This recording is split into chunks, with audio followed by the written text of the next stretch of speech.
You're watching Ride Like a Local with Belt Drive Betty.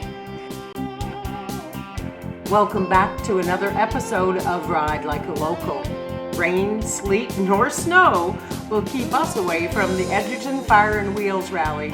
I'm so excited as today I get to meet Walter from Kilted Customs and his sidekick, Cameron.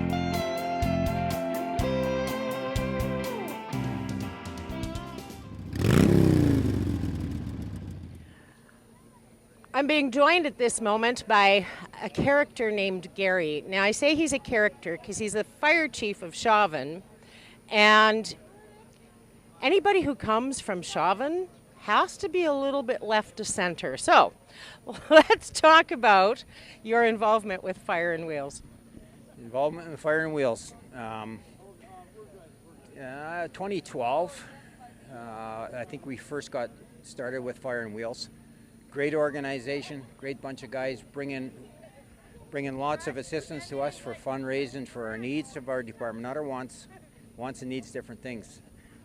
They know that Chauvin has needs, along with most of the fire departments in the division of Wayne right here. It's needs that we need, and they help us coordinate and raise money for a very good cause. Now, you're a volunteer fire chief? I'm a volunteer fire chief, but I'm not going to lie to you. We are paid on call, so when we do get a call, we do get some funds to go out and help us.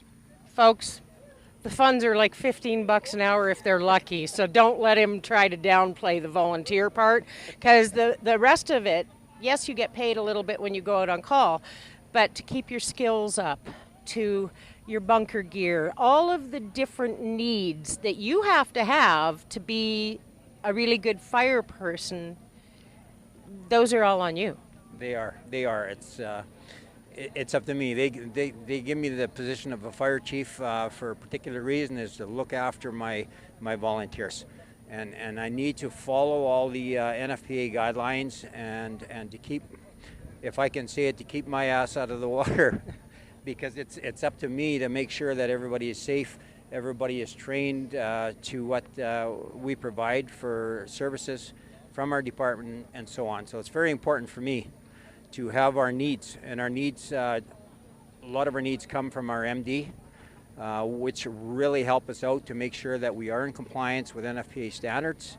Our equipment is always upgraded, updated to avoid liability issues and so on. So everybody pitches in. Fire and Wheels, it's just another organization that jumps on board with us to help us succeed. Well, and things like bunker gear, that crap isn't cheap by any stretch of the imagination, because it's got to keep your hide protected. It does, yeah. Bunker gear, NFPA standards again. It's we can get it depending on what brands you get, but anywhere from $2,000 a set and up. For the volunteers. We've got 18 volunteers, so you guys do the math. It's just a part of our budget. Yeah. So, you know, folks, an event like this, when it's community-based, community-minded, and started by the locals, the flavor of the event is very unique. And it's one of those things that when you come to a place like Edgerton, where they're supporting literally 4 fire departments. So how Fire and Wheels works is 1 year the event's in Edgerton and all the money raised goes to Edgerton. And then the next year it's in Chauvin and all the money that's raised goes to Chauvin, and so on and so on. If they can raise $20,000, $15,000, well, they've just outfitted 7 firefighters in bunker gear. Absolutely. Very good point. And our bunker gear, it has its shelf lifetime as well. So old, used out bunker gear we have to replace. So it's not that we buy something at one point and it lasts us a lifetime. That's not the case at all. So our needs are important, and we have to replace them and so on at certain times. Absolutely. So thank you very much for your time, Chief, and let's go have a drink. If I could say one more thing? Okay. If I could say one more thing, I want to wish Edgerton all the best this year for their fundraiser. They are our mutual aid partners, and me and Edgerton, or us, Chauvin and Edgerton, work side by side. We call them when we need them. They call us when we need. So it's very important that that we come over and kind of show up and help support them a little bit too for their cause, because they always come over to us.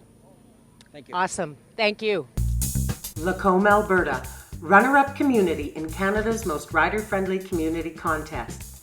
Situated just off Highway 2, the city of Lacombe provides access to hundreds of kilometers of secondary highway riding, making it a natural stop when touring through central Alberta. From June to August, Wednesdays are filled with music, food, and fun at the Lacombe Memorial Centre for Music in the Park. Lacombe, Alberta, in the heart of it all. RiderFriendly.com combines a social business directory with content marketing. Create coupons, special offers, and events, and let us promote them for you. RiderFriendly.com, helping riders find rider-friendly businesses. You know, at the Fire and Wheels rally, you just never know who you're going to run into, and it would be one of our new business association partners for the Rider Friendly Business Association, Cameron from Kilted Customs. How are you doing? Awesome. What a great event. It is. Considering how cold it was yesterday, look at all the people that are here. Yeah, considering it was snowing last night and crazy for June. Yeah, it's been a little bit challenging. So tell me, your booth is creating quite the stir because you've got some beautiful machines in there. Let's talk about what you brought out to this event. Today I brought a bike I built a couple years ago. It's the bike that started all this. It's a 2010 Street Glide. It's got a 120R in it with a Pro Charger, the dyno at over 220 horsepower. It's got front and rear air ride, big stereo. You name it, you can put it on a bike, it's on there. It's a pretty Class A unit. Yeah, it's pretty gorgeous. That hand-tooled leather seat. Tell me about that. Yeah, that was an expensive little touch. We took it to a shop in Edmonton, and everybody thought I was crazy when I said I wanted to put a brown seat on a black bike, but it sure makes the bike pop. It was a ton of work, and it sure turned out well. It did. It's absolutely gorgeous, and I promise you, folks, I will be showing you some photos of that baby. Now, you also have, we should have brought Walter. Yeah, I forgot. You know what? We should have brought Walter. So, folks, we got to bring in Walter, because Walter's the shop dog at Kilted Customs, and he's the most adorable thing you've ever seen in your life. So, world, this is his premiere to TV, Instagram, and Facebook. Meet Walter. Hi, Walter. How are you? You're so cute. You know how handsome you are, don't you? Yeah, he's the man. Everybody at the shop in Lloydminster loves Walter. They even have customers that just come in to see Walter. They don't want to see Cameron. Nope. Oh. Don't blame him. So, folks, this is Walter, and he's going to be having his worldwide debut on Eastlink TV as he gets ready to have his own Instagram page. So there you go. That's Walter. All right. Thank you. So let's talk a little bit more about Kilted Customs, the idea behind the shop, the ceramic coatings and things that you do, all the fancy lights you sell. You got lots going on, buddy. Yeah, we do. You know, we're trying to bring an alternative market with different brands, different lights, different looks. So not everybody's running the same lights, same as everybody else. We've got LED lights for headlights, signals, underglow if you're wanting an accent light, and just all kinds of different styles. You know, and some of them for safety, so you're seen in the daylight better, so people know you're coming, you're safer, and that's a big thing, and every biker knows that. That's we do the ceramic pro coating, which is takes your wash time down to 10 minutes. Like, you can go for a ride and be just covered in bugs, and with a garden hose and a little bit of soap, you're clean like the day it came out of the showroom. Did I just hear him right? 10 minutes wash time? My husband hates me because I don't wash my bike because I never have time to wash my bike. And poor old Doc, my Harley, he's full of bug guts from the time I roll out for the first ride till the time I put him away. And you're saying that doesn't have to be? Nope. 10 minutes with a garden hose, no pressure washer. It's just a garden hose and away you go. It's the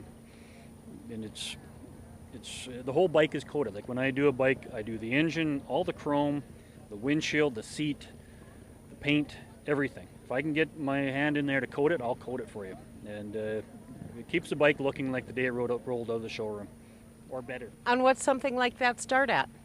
Depending on the bike, I have anywhere from a 6-month warranty to a lifetime warranty, depending on what your budget is and what type of bike you have. They start at about around $600 and then go up to around $1,500 depending on the bike.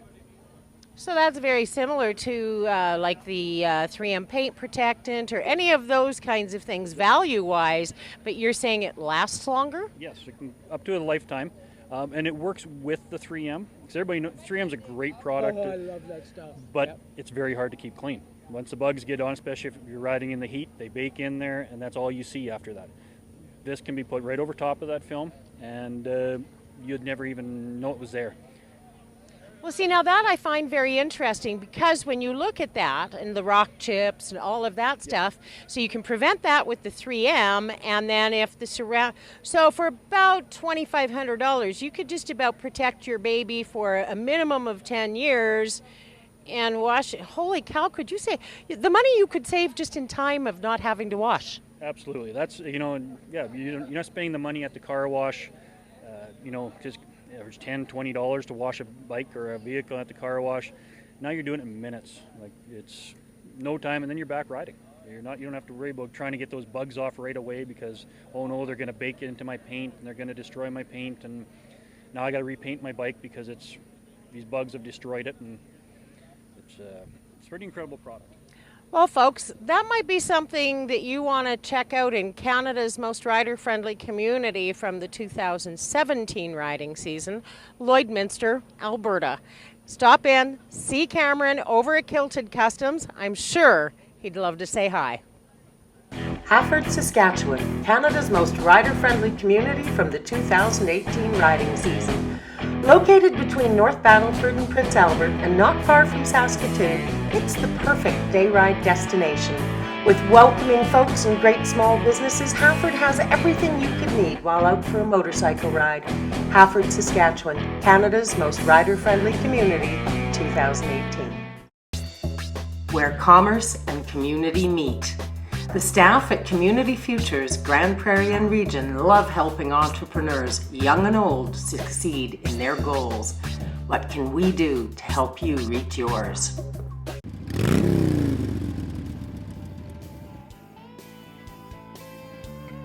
Well, that's our time for this week, folks. Join me next week as I'm in Airdrie for the Airdrie Bikes and Bulls Rumble on the Runway.